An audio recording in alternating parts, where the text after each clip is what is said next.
Bismillahirrahmanirrahim. Assalamu alaikum, brothers and sisters. If you're watching this video and it's Salah time, please pause it and go pray and come back when you're done. Please check out the description section of this video to donate to Palestine and to support the channel. We show a lot of love to Candace Owens on this channel because she has empathy for Muslim people, even though she is Christian. And that's how it should be. As religious people, we should all have empathy for our fellow human beings, no matter their background or beliefs. So the Israeli Prime Minister and indicted war criminal Benjamin Netanyahu just visited and publicly addressed the American Congress and received a standing ovation for asking the US for more funding and more weapons to continue their oppression of Palestine, as well as trying to get them to start new wars with other Muslim nations. Here's what Candace had to say about it. And a new reason to rally around the war because, oh my gosh, how could you not want war this time?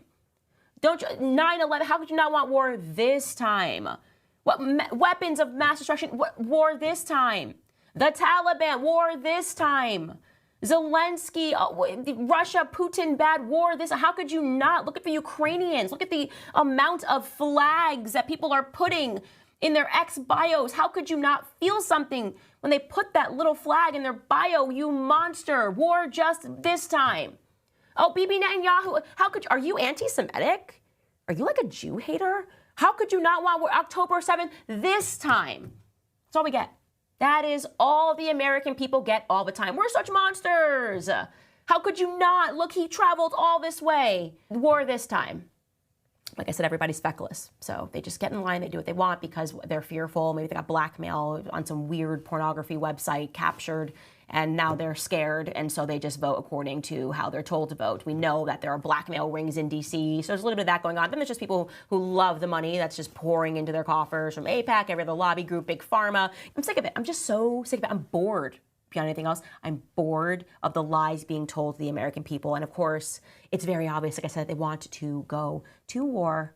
And that is why Bibi Netanyahu made sure to remind us when he took the stage, Iran almost killed Trump. Oh yeah, he knows that. Apparently he must be in on these meetings, these briefings. And if you want proof that it was Iran who was behind that assassination attempt on Trump, well, I will tell you guys, just trust the science. They said it, that Iran sent them a message, and we're not going to see the message or what it said, or they intercepted a message, whatever it was. Maybe Iran just sent them a post and said, hey, we're going to kill Trump in Butler, Pennsylvania. Trust the science. And of course, Iran came out and said none of this is true. Are the American people awake yet to the fact that they just make stuff up as they go along? Yeah, I am actually awake to the fact that they're just making stuff up as they go along. How convenient, by the way. How lucky is Bibi Netanyahu? He wanted to go to war with Iran, and then at the exact same time, Iran tried to assassinate Donald Trump on live television. So now I guess we have to go to war with Iran. Are you smarter than a fifth grader? Should Bibi Netanyahu buy a lottery ticket?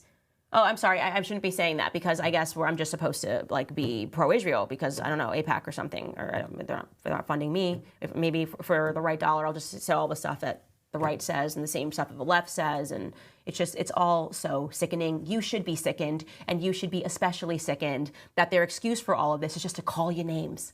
You're a terrorist sympathizer, a Putin sympathizer, a Putin puppet, an anti-Semite. Candace was right on the money about the same old manipulation tactics that Bibi has used to justify his current prolonged attack on Palestine, as well as his future plans for conflict with Iran. She spoke about how citing previous atrocities like 9/11, the invasion of Iraq, the destruction of Afghanistan, etc., etc., to influence public and political opinion in support of endless wars in the Middle East is an insult to the American people's intelligence. But it works. Let's face it, a lot of people are not that smart, and they are very tribal and easy to manipulate. Additionally, she spoke about blackmail tactics, monetary incentives, and accusations of anti-Semitism being utilised to ensure support for the Israeli regime, and how Netanyahu even made the ridiculous claim that Iran was somehow behind the recent Trump assassination attempt in order to start a new war with them, with the support of America, of course. Let's take a look at a snippet of Netanyahu's speech at US Congress, where he spins a genocide of Palestinians as some sort of noble cause. 9/11s in one day. And these monsters, they raped women, they beheaded men, they burned babies alive. I asked the commander there, how many terrorists did you take out in Rafah? He gave me an exact number, 1,203. I asked him, how many civilians were killed? He said, Prime Minister, Practically none. The answer is practically none. You want to know why? Because Israel got the civilians out of harm's way, something people said we could never do, but we did it.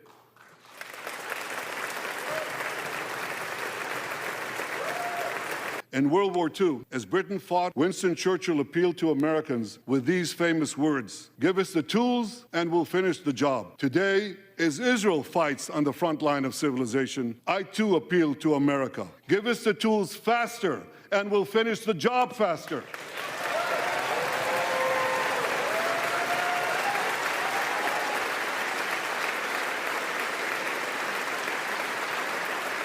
Clearly, this was a political PR job to ask the US for more funding and weapons to continue the hell on earth Israel has inflicted on Palestine over the last year, or as Bibi called it, finishing the job. The most shocking part for me was his claim that practically zero Palestinians had been killed, when there has been harrowing footage online on a daily basis for the last 10 months showing tens of thousands of people losing their lives, and this was applauded. He also retold the debunked lies of burned babies, which there is absolutely no evidence for. Even the mainstream media retracted this claim by saying it was false. This was also applauded. He claimed October 7th was on par with 20 9/11s. No loss of life is excusable, but I wonder how many thousands of 9/11s are on par with 10 months of genocide in Palestine so far. I honestly can't believe this man was being applauded. It just shows the corruption and lack of empathy politicians have for ordinary people. Since October last year, around 40,000 Palestinians have had their lives taken. Over 90,000 Palestinians have been injured, 70% of them being women and children. This is what they're applauding. Over 20,000 kids are missing in Gaza through either being lost, detained or under rubble. Over 50,000 kids are at risk of perishing from starvation in Gaza. This is what they're applauding. Israeli airstrikes have destroyed over 250,000 housing units, leading to over 1 million people being homeless in Gaza. Hundreds of aid workers have been eliminated and dozens of hospitals have been hit. This is what they're applauding. Let's take a look at the last clip where Candace exposes the Israeli Prime Minister's history of calling for wars against Muslim nations for over 40 years.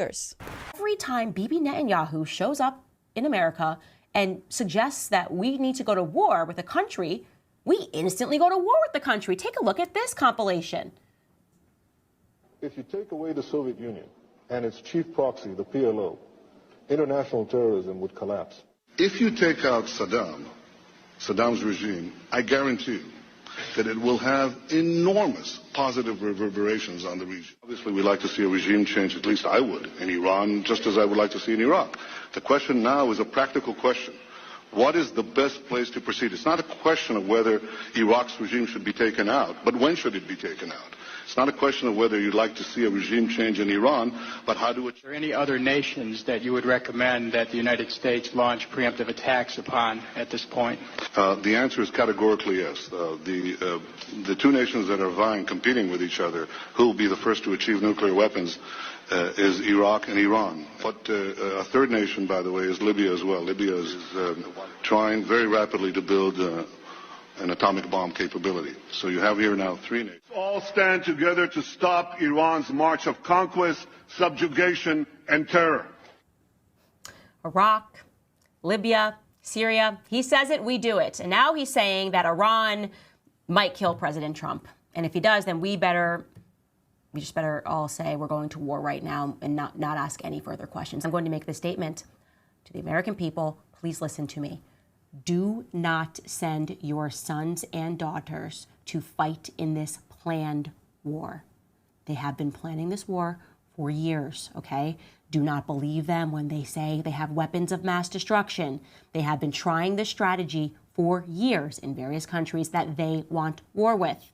There you have it. This is not new from Netanyahu. Candace pointed out the pattern of American conflicts on behalf of Israel, from Iraq to Syria to Libya and now possibly Iran and even Yemen. Candace very wisely warned the American public not to send their kids to fight in the next pre-planned war with Iran and not to once again fall for the politically crafted anti-Muslim propaganda to justify it. Not all American people are being hoodwinked by Netanyahu's deception. There have been many protests outside the hotel he has stayed in and in general opposing his abhorrent Congress address. Thank you for watching. Make sure to join my free Telegram group via the link in the description, where we as Muslims can speak freely and without censorship about issues like this. And don't forget to donate to Gaza via the link provided. It's a 100% donation policy, meaning everything you give reaches the people over there. And remember to like, subscribe and become a channel member for access to exclusive content. Until next time, inshallah, Jazakallah khair. Allahu Akbar, Allah.